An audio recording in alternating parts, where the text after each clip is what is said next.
Selamat pagi dan salam jumpa kembali dalam renungan pagi di hari yang baru ini.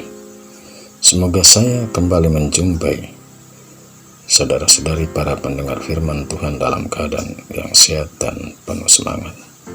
Sebelum kita mendengar dan merenungkan firman Tuhan untuk pagi hari ini, marilah kita mengawalinya dengan berdoa.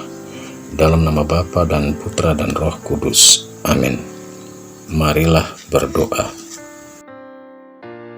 Allah Bapa kami, pokok damai sejati, kami bersyukur atas rahmat dan hidup baru yang Engkau berikan kepada kami di hari baru ini. Kami mohon semoga kami mengisi hidup kami di hari baru dengan sebaik-baiknya lewat tugas dan karya-karya kami. Demi Kristus Tuhan dan pengantara kami, kini dan sepanjang masa. Amin.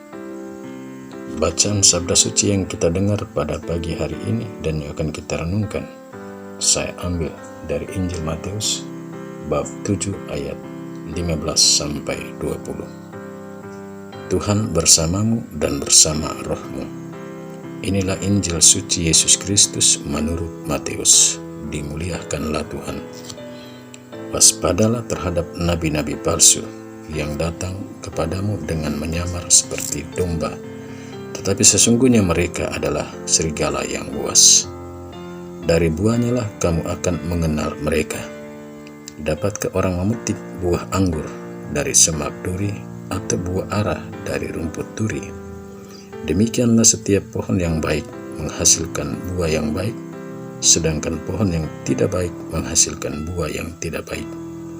Tidak mungkin pohon yang baik itu menghasilkan buah yang tidak baik, maupun pohon yang tidak baik itu menghasilkan buah yang baik. Dan setiap pohon yang tidak menghasilkan buah yang baik pasti ditebang dan dibuang ke dalam api. Jadi, dari buahnya lah kamu akan mengenal mereka. Demikianlah sabda Tuhan. Terpujilah Kristus. Bapak, Ibu, saudara-saudari para pendengar firman Tuhan dimanapun berada. Renungan pagi ini saya beri judul, Setiap Pohon Dikenal dari Buahnya.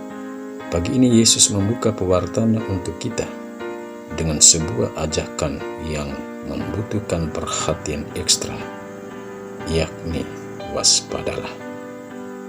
Kata waspada memiliki nuansa bahwa akan terjadi sesuatu yang tidak diinginkan oleh banyak orang. Kita pun perlu bertanya, ada apa dan kenapa? Sehingga dari awal pengajarannya tentang kerajaan Allah, hari ini Yesus langsung memberikan awasan kepada para pendengar sabdanya kala itu untuk berhati-hati atau waspada, dan juga kepada kita sekarang ini. Karena Yesus melihat bahwa akan bermunculan nabi-nabi palsu dengan menggunakan namanya untuk mengajarkan ajaran-ajaran yang menyesatkan. Maka untuk menutup ruang gerak kehadiran nabi-nabi palsu dengan ajaran-ajarannya yang sesat, Yesus menggunakan peribahasa atau perumpamaan-perumpamaan tertentu untuk menunjukkan kehadiran dan keberadaan dari nabi-nabi palsu itu. Adapun peribahasa atau perumpamaan itu adalah, pertama, Yesus coba menggambarkan kedatangan nabi palsu dalam 2 ekor binatang, yakni domba dan serigala. Kenapa domba dan serigala dipakai untuk menggambarkan kehadiran nabi-nabi palsu dan ajaran-ajaran sesatnya? Karena domba adalah simbol dari binatang yang jinak, yang patuh setia pada gembalanya. Mereka hadir dengan gambaran domba, tapi sesungguhnya mereka adalah serigala yang adalah binatang buas, yang kapan saja dapat menerkam dan mematikan domba. Kedua, untuk mengenal nabi palsu dan tidak palsu dengan ajarannya masing-masing, Yesus menggunakan perumpamaan buah dan pohon. Dapatkah orang memetik buah anggur dari semak duri ataukah buah ara dari rumput duri? Karena setiap pohon yang baik menghasilkan buah baik, sedangkan pohon yang tidak baik menghasilkan buah yang tidak baik. Perumpamaan ini mau menegaskan bila orangnya palsu atau tidak benar, pasti ajarannya juga tidak benar atau palsu. Tapi bila orangnya benar, pasti ajarannya juga baik dan benar yang mengantar orang kepada keselamatan.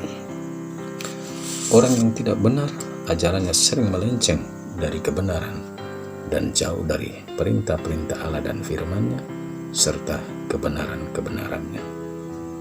Bapak, Ibu, saudara-saudari, para pendengar firman dimanapun berada, ajakan Yesus ini, yakni waspada terhadap nabi-nabi palsu dan ajaran-ajarannya, adalah sebuah ajakan yang tetap aktual dan relevan bagi orang-orang Kristiani di zaman manapun.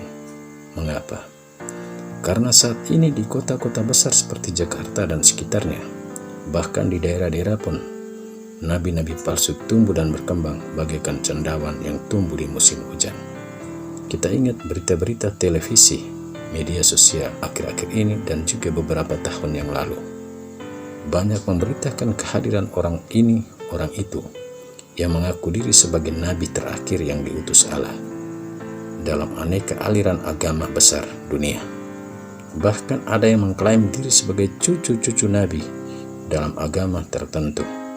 Untuk itu, sebagaimana Yesus mengingatkan para muridnya, Ia juga mengingatkan kita, orang-orang Kristiani, ataupun siapa saja, untuk waspada dengan kehadiran nabi-nabi palsu dan ajaran-ajarannya, yang mengklaim bahwa agama dan ajarannya yang paling benar.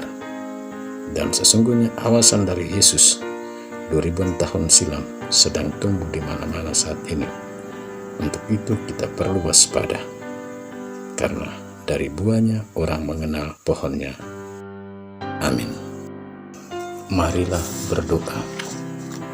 Allah Bapa pencipta damai, sudilah kiranya memperkuat iman kami dan bukalah mata hati kami untuk mampu membedakan ajaran-Mu dari ajaran-ajaran orang-orang yang menyebut dirinya nabi dengan ajaran-ajarannya yang mudah menyesatkan banyak orang saat ini. Demi Kristus Tuhan dan pengantara kami. Amin. Bapak, Ibu, saudara-saudari, marilah di awal hari baru ini, sebelum kita menjalankan aktivitas kita masing-masing, kita mohon berkat Tuhan. Tuhan bersamamu dan bersama roh-Mu, kita sekalian, dan seluruh pekerjaan-pekerjaan kita sepanjang hari ini senantiasa dilimpahi dengan berkat Allah yang Maha Kuasa, Bapa dan Putra dan Roh Kudus. Amin. Selamat pagi, selamat beraktivitas, Tuhan memberkati.